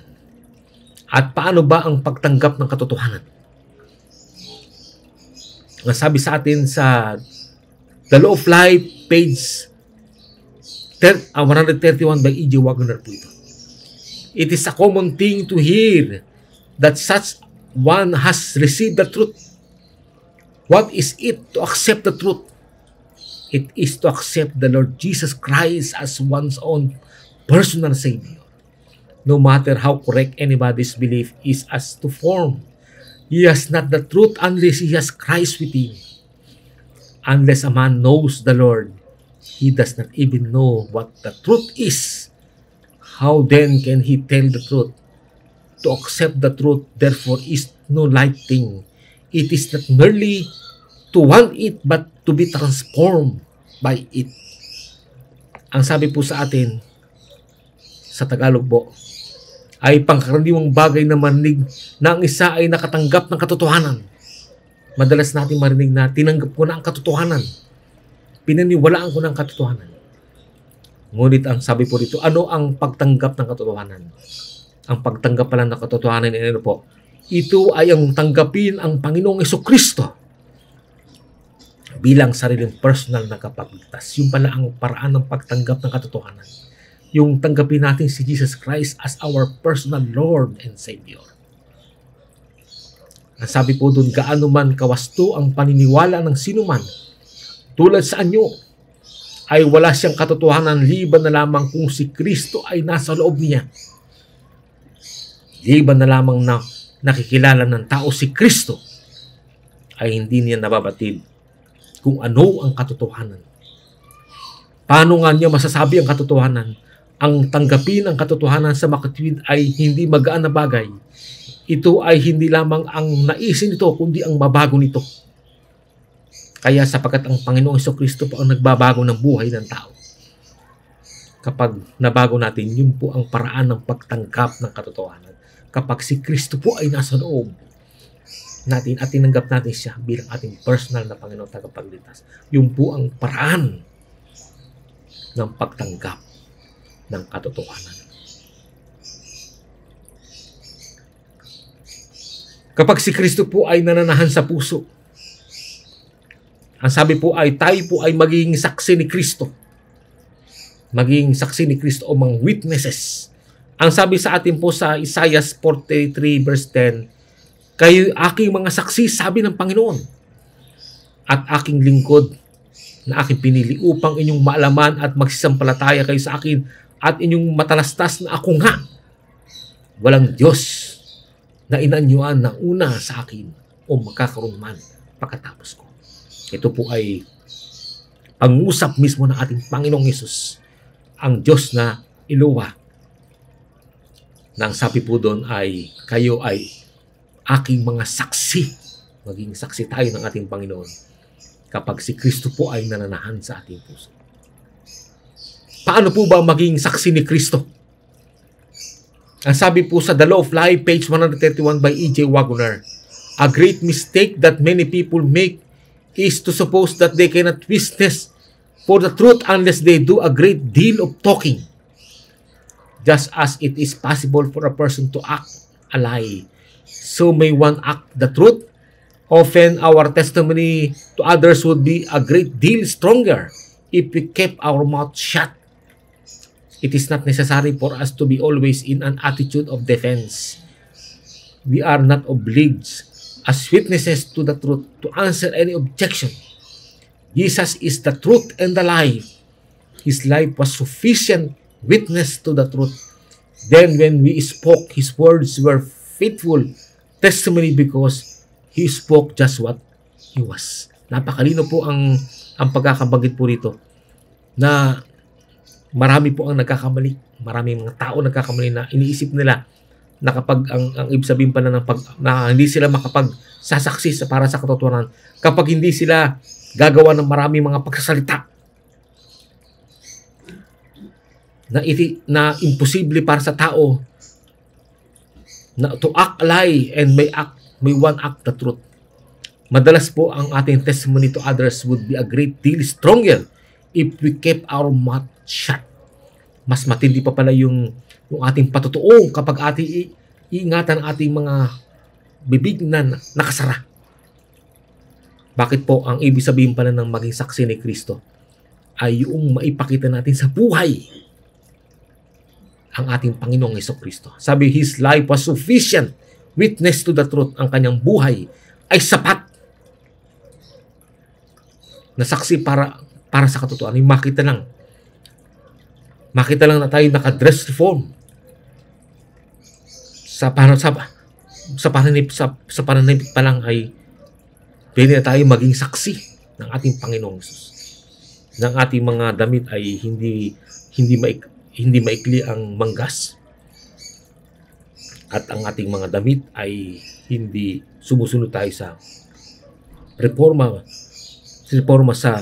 sa pananamit ay isa na yun na ipinapakita natin ang ugali ng ating Panginoong Jesus sa pananamit.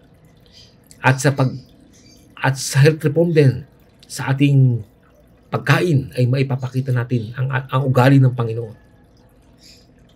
Yung ating buhay ay nagiging saksi ni Kristo. Maipapakita natin yung pagtulong sa kapwa at iba't ibang mga katotohanan na ating nalaman dito po sa pang-utos ng Diyos. Ay tayo po ay magiging saksi ni Kristo kapag ipinakita natin ang ating Panginoon, ang buhay, ang ugali ng ating Panginoong Jesus. Ay ito po ay isa ng matinding pagsaksi para sa Panginoon. At ang isa pa po ay itaas si Jesus at ihayag si Kristo sa ating pag-uugali. Ang sabi sa Isaiah 43 verse 21, ihayag natin ang kanyang kapurihan o itaas natin siya sa buong sanlibutan. Ang sabi po doon, ang bayan na aking inanyuan para sa aking sarili upang kanilang maihag ang aking kapurihan. Nais ng Panginoon na ihag natin ang kapurihan ng ating Panginoon. At sa daloob, Live page 127 by E.J. Wagner. God made man just as He made everything else to be a revelation of Himself. Ginawa ng Diyos ang tao katulad din ng pagkakagawa niya sa ibang bagay upang maging pagpahayag ng kanyang sarili. Napakalaga po na makita sa ating ugali ang ugali ng ating Panginoong Jesucristo. At ito po ang isa sa paraan ng pagtataas sa ating Panginoong Jesus. Yung makita, mag-reflect yung image ng ating Panginoon sa ating pamumuhay. At marireflect natin yan sa magitan ng mga iba't ibang mga reforma na ating napag-aaralan po. At ang 10 utos po ng Diyos sa pag-aaral po natin ngayon. Sa pag-aaral po nito at kapag tinanggap natin ang ating Panginoon at nasa loob natin, magre-reflect po yan. Ang liwanag ng Panginoon ay makikita sa bawat isa po sa atin. At ang sabi po rito ay ang ipahayag si Kristo sa iba. Ang sabi po sa atin dito ay sa unang Pedro 2 verse 9, datapat kayo isang lahing hirang, isang makaharing pagkasaserdote, bansang banal, bayang pag-aaring sarili ng Diyos, upang inyong ipahayag ang mga karangalan niyong tumawag sa iyo mula sa kadiliman hanggang sa kanyang kagilalalas na kaliwanagan. Nais na ang ating Panginoon na ipahayag natin si Kristo kung paano tayo tinawag ni Kristo mula sa kadiliman patungong kagilalalas na kaliwanagan. Ang halimbawa po nito ay katulad ng conversion na naganap kay Pablo nung siya po ay papuntang Damascus, ay merong liwanag na nagpakita sa kanya. At sa puntong yon, siya po ay na-convert sa ating Panginoong Jesus. Nakilala niya ang ating Panginoon bilang kanyang personal na Panginoon, tagapagligtas. At itong conversion na ito po ang ipinapahayag niya. Ito po yung ang kanyang sineshare, ibinabahagi niya sa iba. Yung kaligtasan, yung pagbabago na ginawa sa kanya ng Panginoon. Yun po ang nais ng Panginoon na ma-share natin sa ating mga kapwa-tao. Sabihin natin sa kanila na tayo binago na ng ating Panginoon. Na ang Panginoon ang nabubuhay sa atin. At si Kristo ang nasa loob natin. Siya po ang naghahari sa atin. At kung saan, kahit saan man tayo pumaroon, ay i-share natin po yung tinatawag na conversion to Christ.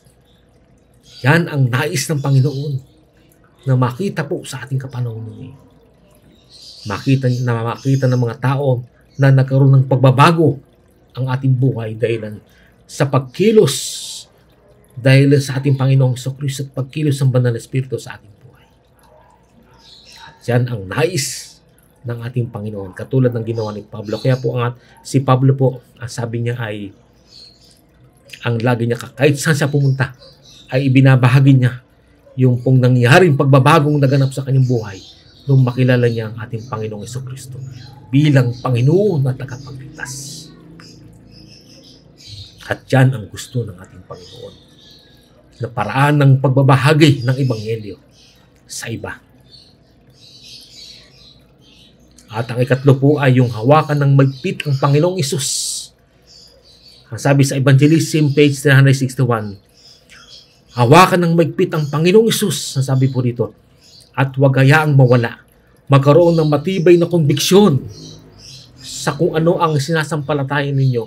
Hayaan na ang mga katotohanan ng salita ng Diyos ay maghatid sa inyo na magtalaga ng puso, isipan, kaluluwa at lakas sa paggawa ng kanyang kalooban. Umawak ng masidi sa malinaw na ganito ang sabi ng Panginoon. Hayaan na ang inyong argumento ay nasusulat. Sa ganito dapat natin ipaglaban ang pananampalataya na minsan ay nihatid sa mga banal. Ang pananampalatang iyon ay hindi nawala. Ang sagrado at banal na likas nito, kahit hindi ka nais-nais ito sa iniisip ng mga sumasalungat. Napakalaga po na hawakan natin ang maigpit ng Panginoon, at ang paraan po ay yung humawak tayo ng masidhi sa malinaw na thus saith the Lord. Kung anong sabi ng Panginoon ay panghawakan po natin. Sapagkat napakarami po ngayong mga maling aral na dumarating sa bayan ng Diyos. Ang kailangan po natin ay panghawakan natin kung ano ang sabi ng ating Panginoon. At ang humawak kay Jesus ay magtiwala sa kanyang mga salita. Ang matibay na bato. Ito po ay ang banal na kasulatan, ang dalawang saksi sa Apocalypse 11. Ang Spirit of Prophecy o the writings of Ellen G. White sa Apocalypse 12. At ang faith of Jesus, yung panampalataya ni Jesus, yung writings of A.T. Jones and E.J. Waggoner. Ito naman po ay sa Apocalypse chapter 14. Kaya ito po ay panghawakan natin tumatibay, sapagkat ito po ang paraan ng paghawak sa ating Panginoon sa magitan ng panampalataya. Ito po ay, kung dito tayo nakasalig, ito po ay magagawa natin sa magitan ng pananampalataya, pananalig sa ating Panginoon. At ang sabi po sa atin sa Patriarchs, Prophet and Kings, Tagalog po 146, ang sabi po, kapwa ko Kristiyano, sabi, alam ni Satanas ang iyong kainaan. Kaya manghawakan ka kay Jesus sa pananahan sa pag-ibig ng Diyos, makatatayo ka sa bawat pagsubok. So kailangan natin manghawak sapagkat alam ni Satanas yung ating kainaan. Pwedeng doon lagi tayong titirahin ni Satanas sa ating kainaan. Kaya kailangan natin manghawak sa ating Panginoon. Sumampalataya sa Kanya at manalig na kaya niya tayong gawin. Mananugumpay laban sa kasalanan. At sabi sa review ni Herald October 7, 1890, habang tayo ay nalalapit sa katapusan ng panahon, na ngayon po ay napakalapit na malapit na po ang wakas, magwawakas na po. Ang agos ng kasamaan ay magtatakda ng higit na mapagpasiyang tungong pagkawasak. Maging ligtas lamang tayo kapag ating mahigpit na hinahawakan ang kamay ni Jesus na patuloy na tumitingin sa may akda o gumawa at sumakdal ng ating pananampalataya. Siya ang ating makapangyarihang tumutulong. At ang isa sa halimbawa ng pagkapit o paghawak sa Panginoon ay katulad ng ginawa ni Jacob nung siya po ay makipagbuno sa isang anghel. Ay hiniwakan niya ito na magpit at hindi niya binitawan hanggang hindi nito binabasbasan. Na ang sabi po doon, yung palang anghel na kanyang hinawakan ay yun ay walang iba kundi ang ating Panginoong Jesucristo. Ito po ang paraan na dapat nating gawin, lalo na sa nalalapit na Jacob's time of trouble, yung panahon ng kabagabagan ni Jacob, na kailangan nating hawakan ang ating Panginoon ng maigpit at huwag nating bibitawan hanggat hindi tayo binabasbasan dito.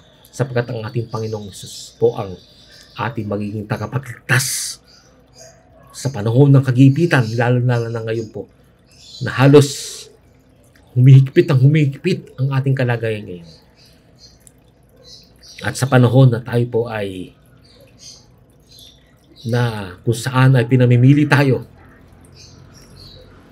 sa panahon ng vaccination, na kung saan ay pinamimili tayo kung pipiliin natin ang ating Panginoon, ang si Jehovah Rapha o ang God of Ekron. At inaasahan ko po na ang ating pipiliin ay walang iba kundi ang ating Panginoong Jesus. Siya ang ating pipiliin, siya ang ating panghahawakan. Kaya malinaw po rito ang binabanggit. At tayo po ay sinasabihin na hawakan natin ang ating Panginoon. At siya ang ating piliin at hawakan natin ng mahigpit, ang sabi po doon. At huwag tayong bibitaw sa pagkakahawak sa ating Panginoong Jesus. Ito po ang apela para sa lahat. Ang sabi sa Law of Life, page 132, "You say, well, then I'm lost, for I have lied all my life." No, sabi po rito, you are not lost. For Christ has given Himself to you, and since He is the truth, He saves you from all untruth. All His commandments are promises.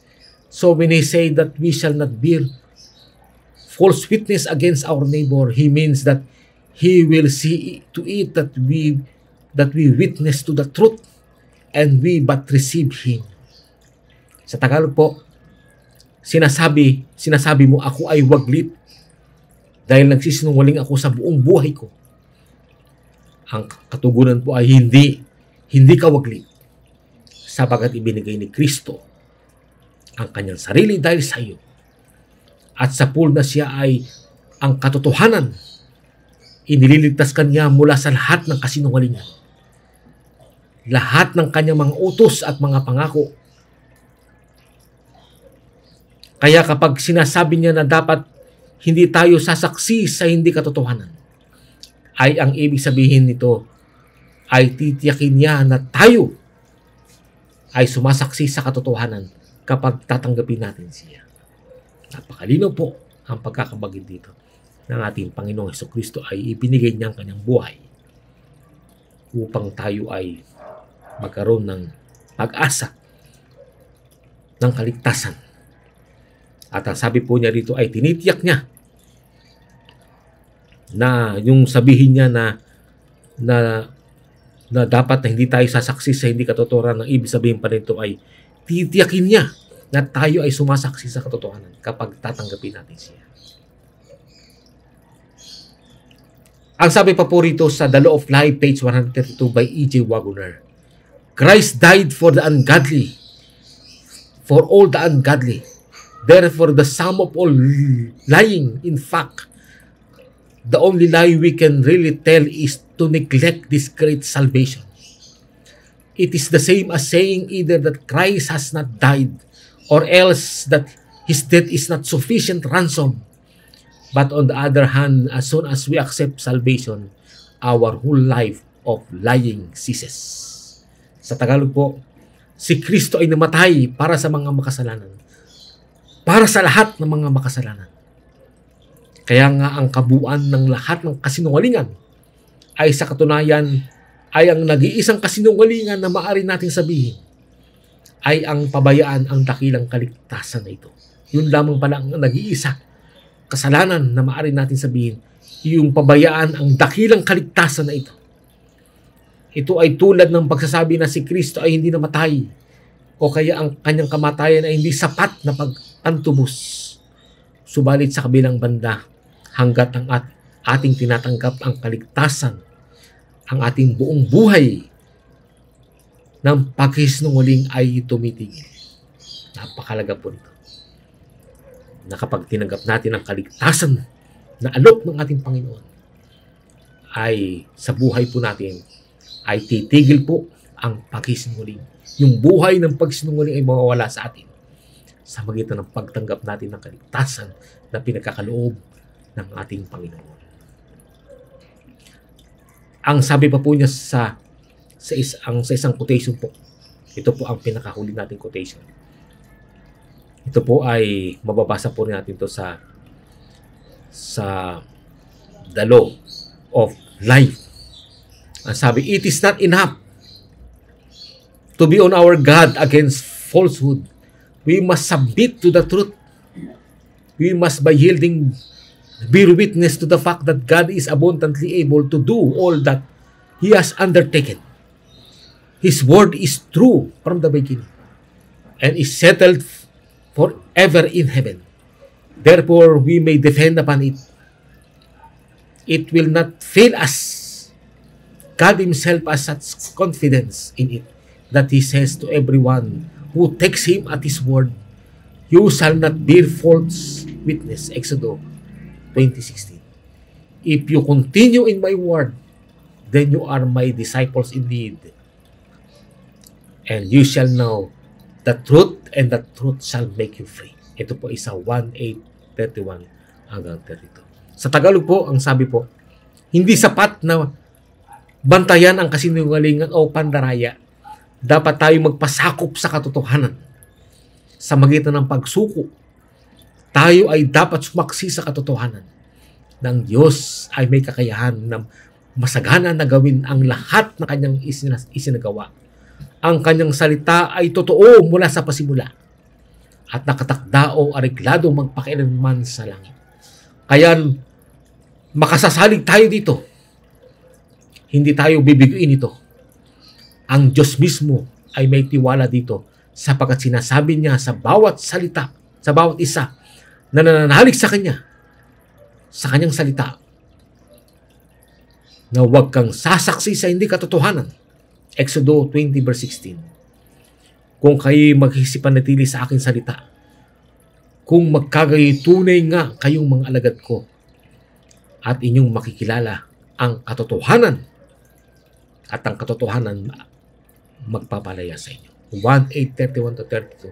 Ito po ay sa The Law of Life, page 133 ni E.J. Wagner. Sana po sa huling talata, sa huling pangusap pong ito, ay pinakita natin ang utos na huwag kang magsisinungaling o huwag kang sasaksi sa hindi katotohanan. At ipinakita po sa atin ng ating Panginoong Hesus ang siyang katotohanan na kailangan natin. At kapag tinanggap natin ang ating Panginoong Kristo sa ating buhay at siya ang naghari sa atin sa loob natin, tayo po ay titigil ang buhay ng pagsisinungaling sa atin. Mawawala sa atin ang pagsisinungaling at pagsaksi sa hindi katotohanan. At ang Panginoon ay gagawa sa atin na para tayo ay maging masunurin sa lahat ng kanyang mga utos. Ang tangi lamang pong pag-asa natin, ang tangi natin ay ating tanggapin ng ating Panginoon bilang ating personal na Panginoon tagapagligtas. At atin po siyang kilalanin natin na siya ang pinagbulahan ng katotohanan. At atin pong isuko ang ating buong buhay sa Kanya. Ipagkaloob natin ang buong buhay natin sa ating Panginoon. At tayo po ay kumapit sa Kanya, umawak sa Kanya na magpit at huwag natin bibitawan siya. Maniwala tayo sa Kanyang mga salita at hayaan natin na pumasok ang ating Panginoon sa ating buhay. At baguhin ang ating at palitan ang ating puso na isang puso ng masunurin sa lahat ng mga utos. At baguhin ang ating isipan ang lahat upang tayo po ay maging angkop para sa paglipat mula dito sa lupa patungong langit at magmana ng bagong langit at ng bagong lupa. Salamat po at sana po sa ating ginawang pagtalakay na napakahalagang utos na ito ay magsilbi ito na lumakas ang iyong panampalataya at lalo pang magpakalapit ng gusto at lalo pang magtapat sa Panginoon at hayaan ng Panginoong Hesus ang siyang maghari sa bawat isa sa atin. Hawakan natin, manindigan tayo sa Kanya at siya lamang ang maging inspirasyon natin sa buong buhay natin. At ang pagkapakulig ng Panginoon sa krus ng Kalbaryo ang maging araw-araw na ating maging inspirasyon upang lalo tayo magtukumpay sa buhay na ito. Salamat po at pagpalain kayo ng ating